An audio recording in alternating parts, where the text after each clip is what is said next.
102,2 FM Radio Suara Praja, kembali lagi bersama kami di salah satu program acara Pukis Perempuan Punya Kisah. Yang mana kerabat untuk saat ini waktu di studio telah menunjukkan pukul 14 lewat 22 menit. Masih lumayan panjang. Jumpa kami bersama Anda hingga pukul 15 nanti, atau tepatnya jam 3 sore. Dan dengan narasumber kami ada Ibu Eka ya, saat ini masih siap untuk berbagi pengalamannya di ruang dengar Anda. Masih siap Ibu? Insya Allah. Nah, tadi kita sudah banyak sekali ya mengulas tentang istilahnya pekerjaan lah dari Ibu Eka ini. Nah Bu, kemudian nih saat ini boleh nggak nih saya bertanya, bagaimana dukungan keluarga dengan pekerjaan Ibu yang saat ini? Oke ya, dukungan keluarga tentunya karena memang pendidik adalah pilihan ya. Jadi ini adalah pilihan di mana saya juga harus berkomitmen ya, diawali itu dengan saya meminta izin gitu ya, terutama kepada bos, kepada kepala rumah tangga, kepada suami saya gitu ya, apakah akan diizinkan gitu untuk keluar rumah dengan tujuan menjadi pendidik gitu ya. Kemudian juga minta restu kepada orang tua, karena walau bagaimanapun apa yang saya lakukan ini akan banyak nanti mengharapkan dukungan, karena bukan bagi saya pendidik ini bukanlah tugas yang mudah gitu ya. Nah kemudian juga karena sudah mempunyai putra ya, nah posisi saat itu anak saya masih di usia TK, anak yang kedua masih di TK gitu ya. Nah bagaimana juga dia kan masih membutuhkan saya gitu ya, sebagai ibu, sebagai teman. Nah saya juga meminta izin kepada kedua anak saya, dan sampai sekarang alhamdulillah dukungan dari keluarga, dari orang-orang terdekat ya, terutama saya berterima kasih sekali kepada pihak Yayasan Al-Akila yang telah memberikan kesempatan kepada saya hingga saat ini gitu, juga kepada rekan-rekan guru, juga orang tua murid, juga kepada semua anak-anak hebat yang ada di Akila ya, yang lucu-lucu memasukkan itu. Nah, alhamdulillah dukungan dari mereka lah yang membuat saya masih eksis lah gitu ya, masih berusaha untuk memberikan yang terbaik untuk pendidikan terutama di Akila, seperti itu. Oke, jadi seperti itu ya kerabat ya.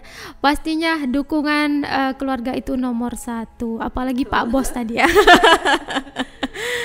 Nah, kemudian Bu, sudah berjalan kurang lebih 12 tahun di sini. Kira-kira prestasi apa saja yang sudah Ibu capai? Malu ya sebenarnya. Jadi teman-teman mungkin lebih banyak yang senior, kemudian yang lebih berpengalaman dari saya gitu ya.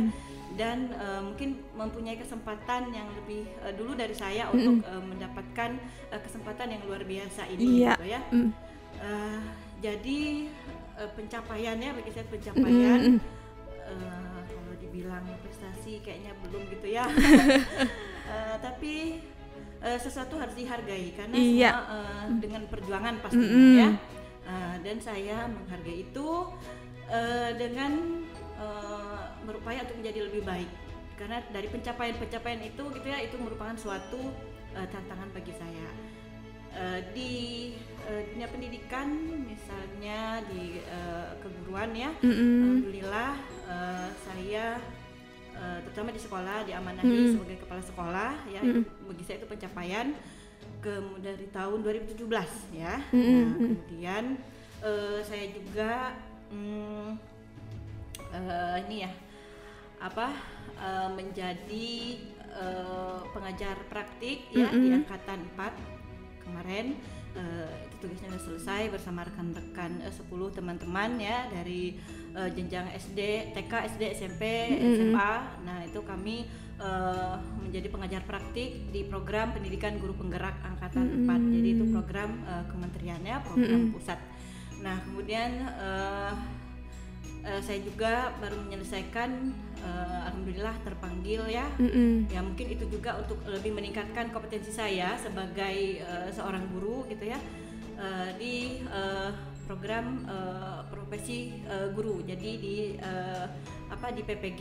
Nah, itu alhamdulillah selesai dan sudah lulus ya. Kemudian juga ini masih berlanjut tugasnya, insya Allah mendapat kesempatan diamanahi untuk menjadi kepala sekolah penggerak.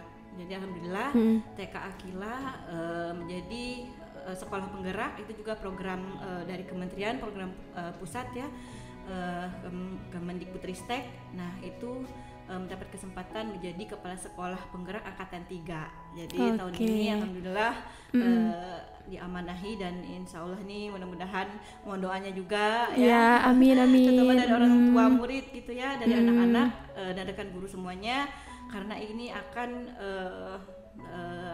melibatkan semua lini di TK Akila gitu. Di untuk mengembangkan profesi saya terutama di ini ya,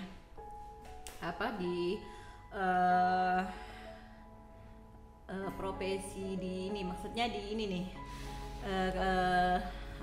saya adalah ketua Himpaudi Kecamatan Tanjung Pandan, tapi insya Allah nih udah mau lengser ya. Ini akan pergantian kepengurusan nih di tahun ini insya Allah gitu. Jadi saya ketua Himpaudi. Jadi Himpaudi itu himpunan pendidik dan tenaga pendidikan anak usia dini. Saya ketua Himpaudi Kecamatan Tanjung Pandan. Dan di masyarakat juga karena pendamping suami tadi, alhamdulillah itu tadi saya Ibu RT. Ya, Bu RT ya, Bu RT, ya. Bu Rete. Oke. Ternyata banyak sekali jabatan Ibu Eka ya. Bukan jabatannya. Ya, yang pasti yang paling pertama itu, yang paling penting adalah jabatan sebagai ibu rumah tangga. Selain setelah di luar banyak sekali lain-lainnya. Yang tidak ada gajinya ya. Ya, tidak ada gajinya, tidak bisa tergajikan. Amin. Nah, Bu, kita kembali lagi ke TK Akila. Untuk TK Akila sendiri itu programnya sejauh ini seperti apa sih? Boleh nggak nih kami tahu? Sedikit berbagi ya di Akila, terutama di Taman Kanak-Kanak. Jadi karena konsepnya sekolah alam, jadi memang semua pembelajaran gitu ya, semua yang dihadirkan kepada anak-anak itu merupakan apa yang mereka eksplor dari alam. Jadi anak-anak diberikan kesempatan untuk mengalami, jadi ya mengalami langsung tentang materi pembelajaran seperti itu. Nah di sini juga sesuai konsepnya ya, sekolah alam. Jadi ada 4 pilar yang dikuatkan di sini, di mana ada pilar akhlakul karimah ya. Insya Allah nanti mudah-mudahan anak-anak sebagai insan ya, gimana kepatuhannya kepada Yang Maha Kuasa, hubungannya dengan sesama manusia, kemudian dengan alam ya, itu kita coba stimulus di kurikulum akhlakul karimah. Kemudian juga di pilar leadership, kepemimpinan, gitu, bagaimana mereka menjadi pemimpin bagi dirinya sendiri, kemudian nantinya insya Allah jadi pemimpin bagi orang lain ya. Nah kemudian juga dikuatkan di pilar logical science, bagaimana mengasah kemampuan berpikir anak ya, melalui kegiatan yang menyenangkan. Nah jadi melalui eksperimen, kemudian melalui itu tadi ya, kegiatan yang dengan media alam sebagai media belajar tanpa batas gitu. Juga dikuatkan lagi dengan satu lagi pilar, yaitu pilar entrepreneurship, kewirausahaan. Dicoba distimulus anak-anak untuk bagaimana nantinya mentauladani Rasulullah ya, untuk berdagang. Tapi jangan nanti akan diajarkan mungkin akan diajak berdagang atau kemana ya. Nanti itu sesuai dengan juga kami tetap berpedoman kepada tumbuh kembang anak ya, bagaimana tingkatan kondisi nanti yang kami sesuaikan dengan tingkat perkembangan anak. Oke. Nah, kemudian tadi kan Ibu Eka menyebutkan bahwa di sana sudah ada SD juga ya? Betul. Itu SD-nya dari kelas 1 sampai kelas 6? Karena masih ini ya berjenjang dari kelas 1 kemudian kelas 2 di tahun ketiga dan ini tahun keempat. Jadi ini ya kalau ada yang mau mendaftar nih masih dibuka kuotanya untuk kami di SD Alam Akila sampai di kelas 4. Jadi kuota tapi di kelas 3 terpenuhi ya, di kelas 4 juga masih ada kuota, di kelas 2 juga masih kalau mau pindahan misalnya seperti itu, di kelas 1 juga ya boleh bergabung. Maksudnya di kelas 4 tadi yang sudah full ya, yang di kelas 1 yang masih ada kuota, kelas 1, kelas 2 dan kelas 3. Oke. Bisa datang langsung ya. Untuk alamatnya boleh nih disebutin. Ya, yang belum tahu mungkin boleh datang ke Akila, pengen tanya-tanya, pengen tahu gitu ya. Apa sih sekolah alam? Kemudian bagaimana pembelajaran yang kami lakukan gitu ya. Boleh datang di Jalan Patimura nomor 46. Jadi lebih tepatnya itu di belakang rumah makan Adena. Oke. Bagi ibu-ibu ya yang sedang mendengarkan kita saat ini pastinya. Dan alhamdulillah sekolah dasarnya sudah mendapatkan legalitas ya. Jadi sudah memperoleh izin dari pihak Satu Pintu dan Dinas Pendidikan tentunya. Luar biasa. Jadi kerabat praja, bincang kami kali ini luar biasa sekali. Masih terus berlanjut nanti ya. Kita rehat kembali dengan menghadirkan lagu berikut, ada Maudy Ayunda dengan Kejar Mimpi. Tetap bersama kami di Radio Suara Praja dan pastinya di Bugis, Perempuan Punya Kisah.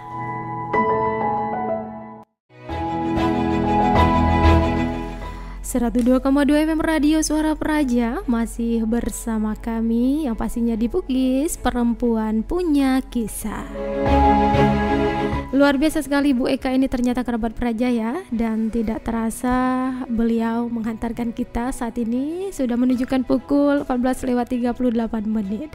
Artinya sudah cukup panjang perbincangan kami hari ini di edisi siar hari Jumat tanggal 10 Februari 2023.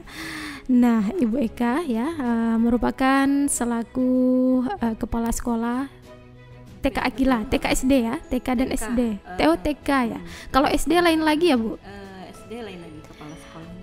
Oh, iya. Saya kira tadi sama Bu. Lain.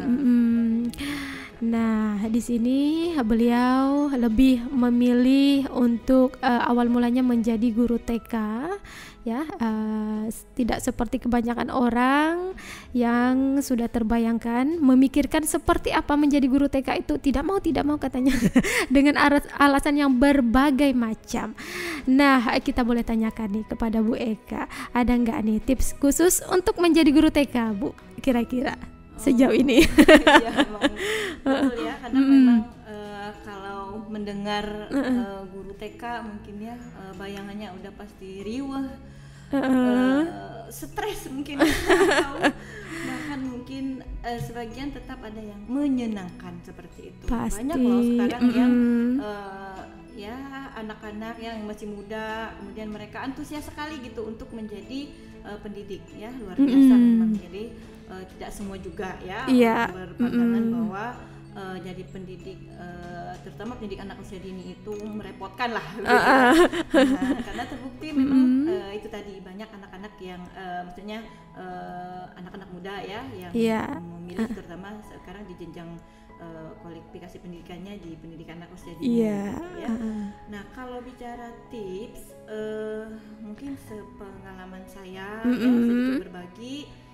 Yang pertama itu tadi bagaimana positif ya, positif thinking kita menghadapi anak-anak. Jadi kita harus menetralisir dulu apa yang ada di diri kita yang kurang baik, kurang nyaman seperti itu ya. Jadi dibuang dulu ketika di hadapan anak-anak. Kita anak-anak juga gitu. Kita happy juga buang saja apa yang jadi masalah, yang jadi kendala pokoknya hilanglah pokoknya kita bahagia bersama anak-anak gitu. Yang kedua jadilah guru yang dirindukan gitu. Jadi bagaimana kita dekat dengan anak sehingga terjalin bonding ya, kedekatan, gimana kita akhirnya itu perlu penjajakan sih sebetulnya. Bagaimana mengetahui bukan titik lemah anak ya misalnya, tapi karena ada tadi kedekatan kita tahu gitu, oh anak ini maunya apa seperti itu ya, kemudian kebutuhannya apa, dan kita harus menyesuaikan karena masing-masing anak punya kebutuhan yang berbeda-beda gitu. Jadi kita harus menyesuaikan apa yang menjadi kebutuhan anak gitu. Jadi kita memang harus lebih pendekatan lagi kepada anak. Kemudian perlu diingatkan juga, kuatkan juga niat ya, itu yang utama, bahwa insya Allah apalagi pendidikan anak usia dini ya, itu nanti insya Allah mereka lah yang akan memberikan kesaksiannya gitu kepada kita nanti insya Allah di akhirat ya, bahwa ibu guru nih yang dulunya membantu aku gitu untuk pertama-tama ya, mungkin selain ibunya gitu ya, menghafalkan surah Al-Fatihah atau sedikit aja mengucapkan syahadat gitu ya, apalagi insya Allah yang lain-lain gitu kan.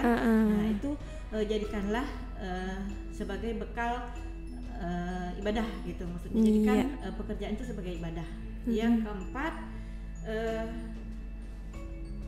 harus menguasai kompetensi guru itu ya. Nggak lepas itu hanya inginnya saja ingin menjadi guru gitu ya, tapi 4 kompetensi guru itu kompetensi kepribadian ya, kompetensi pedagogi, kemudian kompetensi sosial dan profesional. Kalaupun keempat potensi ini tidak ada pada diri seorang guru, saya rasa akan ada kurangnya seperti itu. Jadi itu yang penting. Jadi 4 kompetensi guru itu gimana dia mengetahui bagaimana mendidik itu seperti apa di pedagogi, kemudian kepribadiannya ya, tanggung jawabnya di sosial kepada itu tadi, pada masyarakat, gimana dia bersikap kepada keluarga, kepada juga lingkungan ya. Kemudian kepribadiannya sudah pasti ya, karena guru itu adalah toladan gitu. Nah, guru adalah toladan, apalagi kepada anak didik itu harus dijaga sekali. Jadi yang terakhir itu profesional. Nah itu yang paling paling harus dikuatkan di sini ya.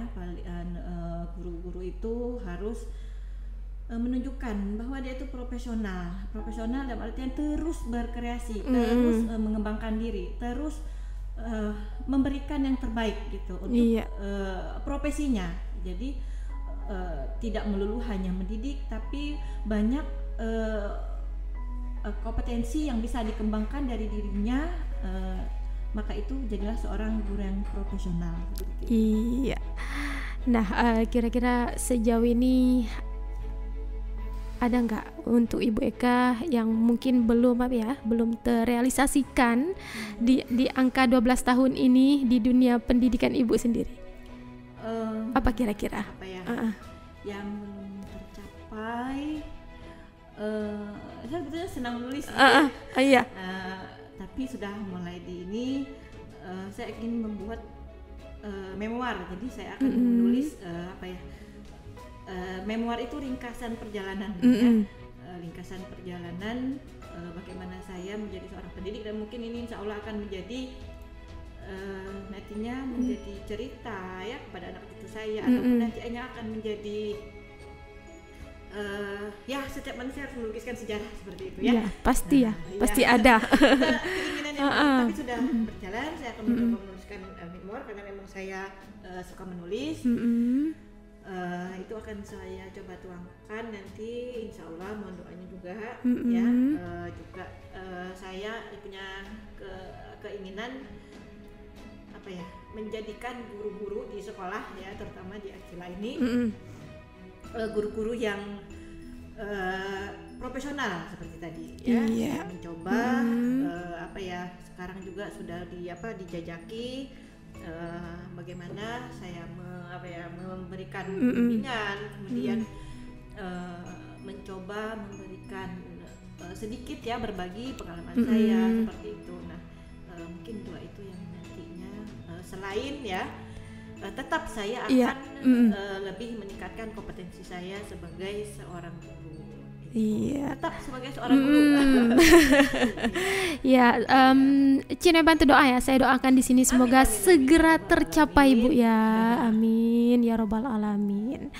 Nah, kemudian pengalaman ke TK Akila tadi.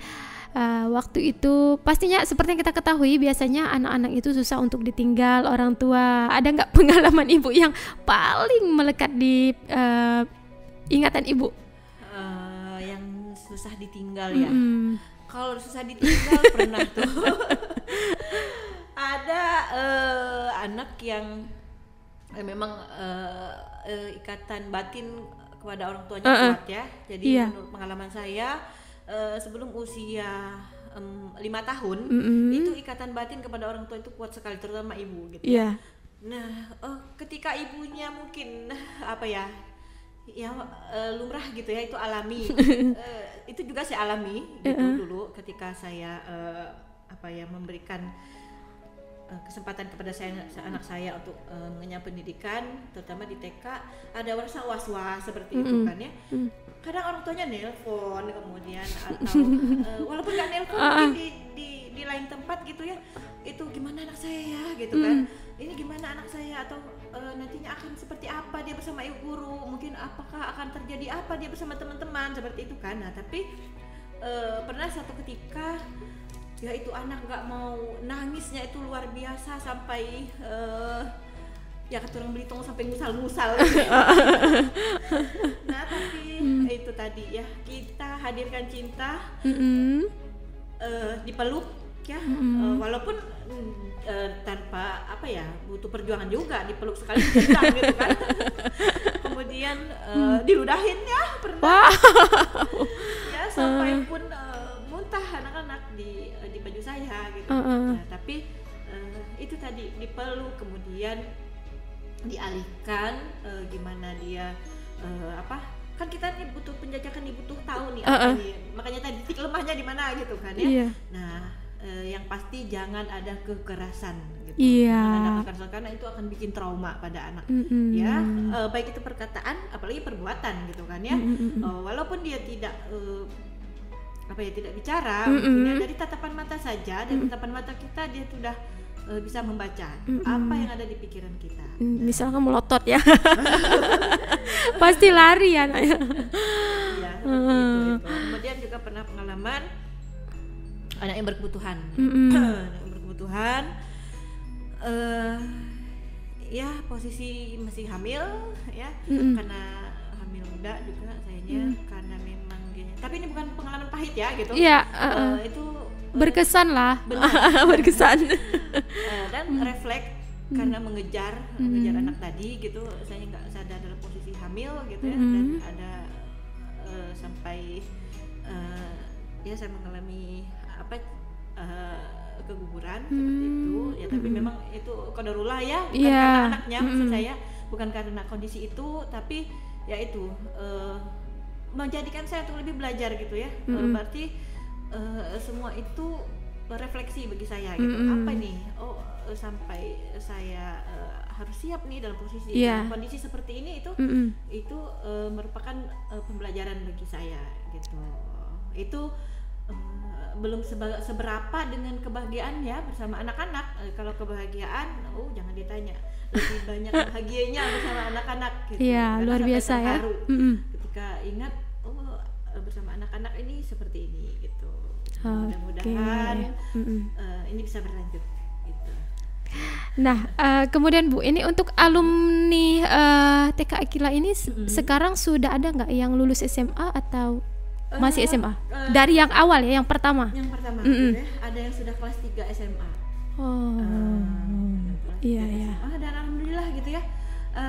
Itu tadi kepuasan tersendiri gitu. Dipanggil dari murid gitu ya. Ibu Eka di jalan atau di mana? Iya. Yang manggil gitu ya, siapa? Ibu Eka. Oh iya, ingat, kita kan tetap ingat ya. Murid itu pasti ingat gitu siapa pun dia gitu.